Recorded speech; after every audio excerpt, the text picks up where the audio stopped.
So our next guest is from Dungarvan, a very well-established brewery, Dungarvan Brewing Company, and one that's very dear to all our hearts, producing fabulous bottled beers, really good quality beers that have a huge following. And they've been doing this for quite a while. I think they celebrated a significant birthday recently, but they're a go-to Waterford craft bottled drink. Like, seriously, the quality here is just exceptional, and they carry a beautiful range of styles.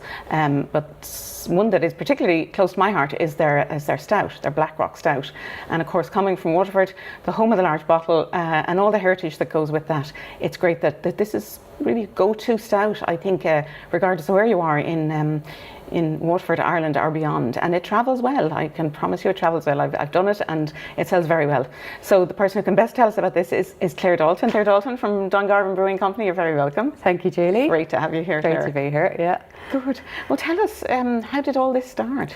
So, yeah, we were 10 years old in April, as you kind of mentioned there. So I'm sure there was a party. A bit of a social distance virtual one. Yeah. At the beginning of the year, we were thinking about how what we do to celebrate, but it's being kicked on and kicked on. Yeah, so well, I think our 11th might be the big one. Yes, indeed. So, 10 years at it, we launched our beers in April 2010. Yeah. So certainly you were one. You were one of the earlier ones. I mean, yeah. How many would have been there? At I think stage? there was 7 microbreweries in Ireland when we started. And was there any in the Waterford region? I was thinking Not more in Clare, like Biddy Early's, those ones. It would have been Cork, would have been the closest, I'd say. White Gypsy and Templemore and Tipperary. Of course, yeah.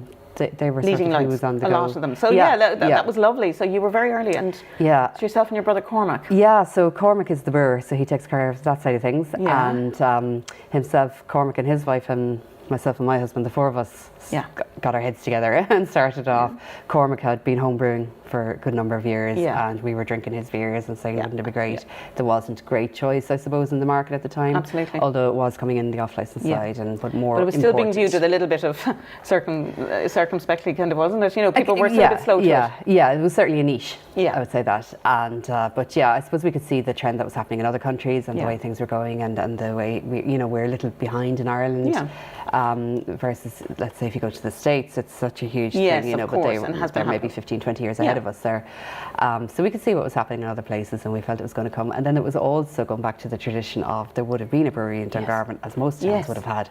And it was to go back to that, well, there should be a brewery in town, like there should be a baker and a butcher. Yes, and, absolutely. Which you're very, you're very embedded in that whole community of food and drink. Absolutely, from the beginning we worked a lot, I suppose, with food producers, and we were stocking a lot of very good restaurants from the get-go, and we did, we kind of knew a lot of chefs maybe as well, and got to know a lot more maybe, and worked closely with a lot of them as well. So our beers tend to pop up on menus, get used as an ingredient, get used in dishes, and also we do a lot of pairing work. And I've seen that in some of the previous harvests and stuff. Beautiful pairings and dishes and you can see there's a great connection between local restaurateurs and your product, and I'm sure as much as you're glad to have them, I'm sure they're very glad to have such a local product. It's great to have the offering. Yeah. Great. And there is a great community. We were talking about this earlier. So there's a really vibrant and supportive, I'd say, beer community out there. And it's important to be going to the gigs and going to I suppose, doing a bit of travelling and stuff. Okay. There's a lot of that in it. And, obviously you're meeting the customer, you're that side, but also it's the catching up with the other brewers and what they're having doing. the chats and what's going on in the world and all that kind of thing. So that is a really big side of it. But you've a really solid range, Yeah, we launched initially with 3 beers, and those 3 are still part of our core range. What 3 were the original ones? The original 3 was Blackrock, Helvic Gold and Copper Coast. So great kind beers. of the triangle around Dungarvan, we say, the Blackrock and the Copper Coast and Helvic. So we still have those 3, and we have or American Pale Ale, Minehead, and or gluten-free Pale Ale, which is Cumber Challenger, and the one we're about to move to, the mainstay. We'll move on to, which this is a really important product. Yeah, it's one that earlier in the year people were asking, and I was asking the question: is this part of our core range or not now? Because I think it needs to be. It has. I now do introduce it as, and also this one is part of our core range. We did it for a bit of, I want to say, a bit of fun maybe, or a bit of a challenge last year to produce an alcohol-free beer.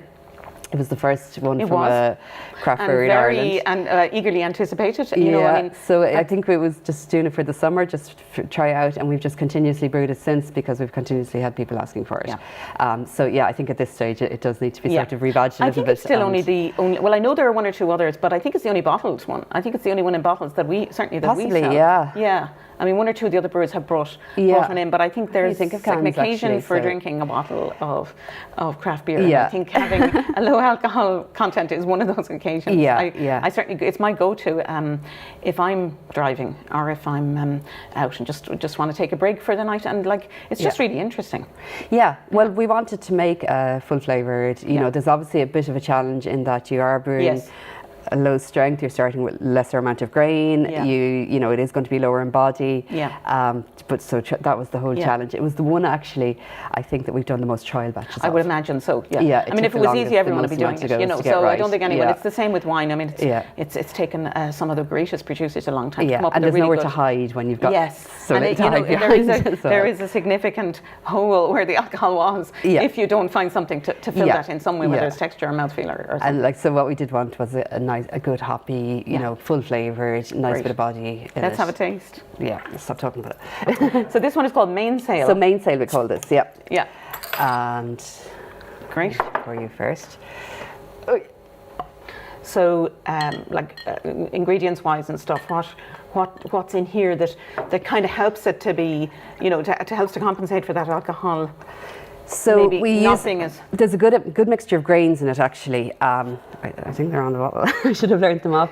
So as well as the malted barley, we've got Munich malt, Car malt, Crystal malt, Car aroma. So they're all your coloured-y, flavourful malts. So as you can see, the colour in it is. And these are all your beers are bottle conditioned. Yeah, including this one. Yeah. And then we put a lot of hops in it then, just to give it a nice, good hoppy flavour, hoppy profile to it. Beautiful. It is. It's quite tropical. I suppose that's coming from. From your hops. Yeah. That's great. It reminds me of being in Dungarvan. It's usually in Dungarvan. Well, actually, I mean, it is stocked. Certainly, it's stocked in a lot of loads of outlets. I believe it's in Arkeen. It's in some of the pubs. It's definitely in Arkeen. But I know it's in a few pubs. I know it's in Mary's, and I know it's in Moorings, and I know it's in a couple of places. Look, I mean, that's great. That's a great addition, and like this is needed. It's a huge. It's an area we're all kind of, you know, we need to be able to connect in with. Is certainly not going with alcohol for it's often a period. Certainly during lockdown, we found ourselves at home, kind of turning to the bottles, and you know, then it was like, let's have this midweek, and I vote that it definitely needs to be mainlined as a main so core. What we've actually got here, I was saying this to you another time I met you, is when I'm having an alcohol-free beer, I often feel like a snack. Maybe it's because I'm kind of I'm not having the alcohol or whatever, but we've actually paired this with another beautiful product from the Copper Coast, so halfway between Dungarvan and Waterford, and this is Marie Power. We were talking about her earlier. We had some of her lovely Dillisk, and these are Marie's bars. So this is the orange and almond bar. And these are all made from seeds and lovely, beautiful flavourings. Mary's a genius with flavours, and she does foraging trips, part of Waterford, Food the Waterford Way, and just like really lives, like she talks the talk, but she lives the talk as well. So really positive person to have, and her products are a great addition. So they're vegan and they're really clean treats. In fact, we've got two for both your pairings. So this is her orange bar, and it's just lovely. It's just lovely. I think the almond and the orange are just gorgeous. I think there's a bit of citra in there anyway. So there is a citrusy flavour. Yeah, so it kind of connects with it, and it's just nice if you're on the alcohol free. I think it's nice to have a treat with it.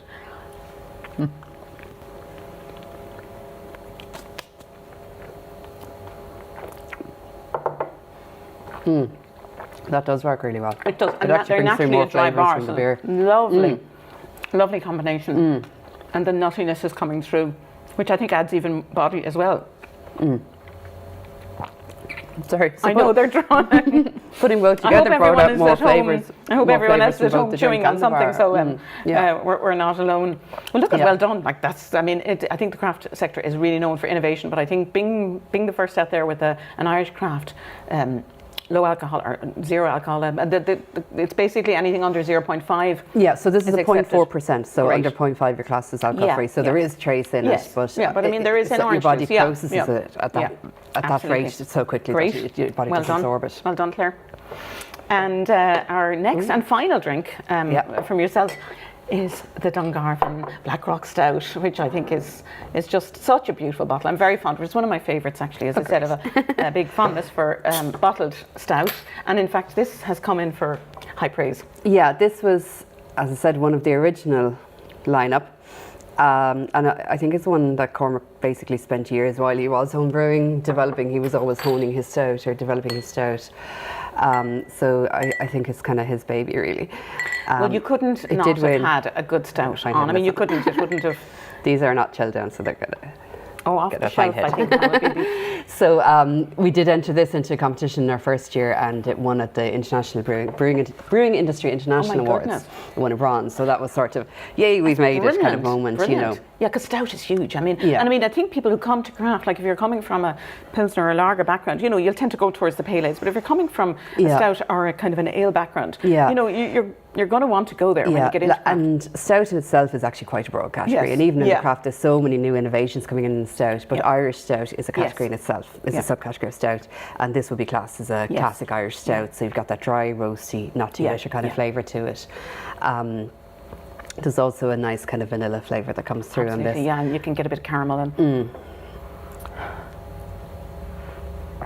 So, and it's one that I actually do. I do a lot of tastings, and often people are like, when you come to the stout at the end, like, I won't have that now. Well, you just when they have it, and it's you know people just have it's very, and it's very smooth. I mean, you know, it should have some tartness there, and it's there, but it is actually very smooth. Yeah. I mean, even in comparison, we'd say to a bottle of Guinness or something, it's all the similarities there, but I think it's actually very interesting to see how within that category you can have some, you know, variances that really suit.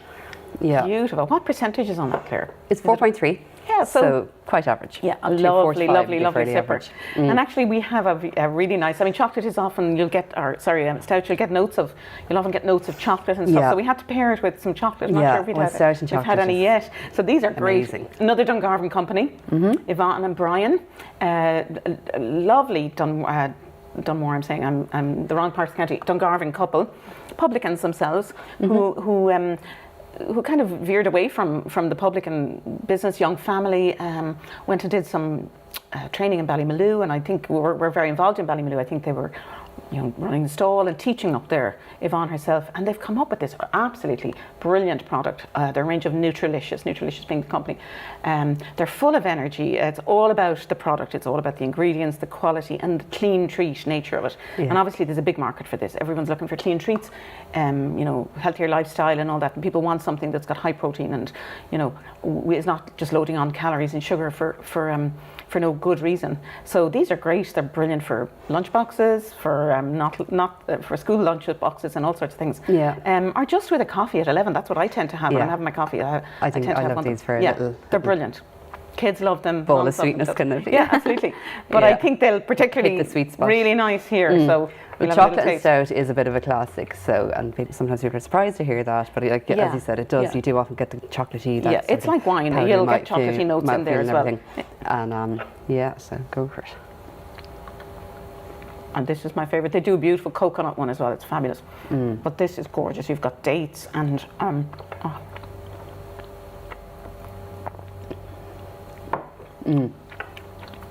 oh, you've got to try that. That works really well together.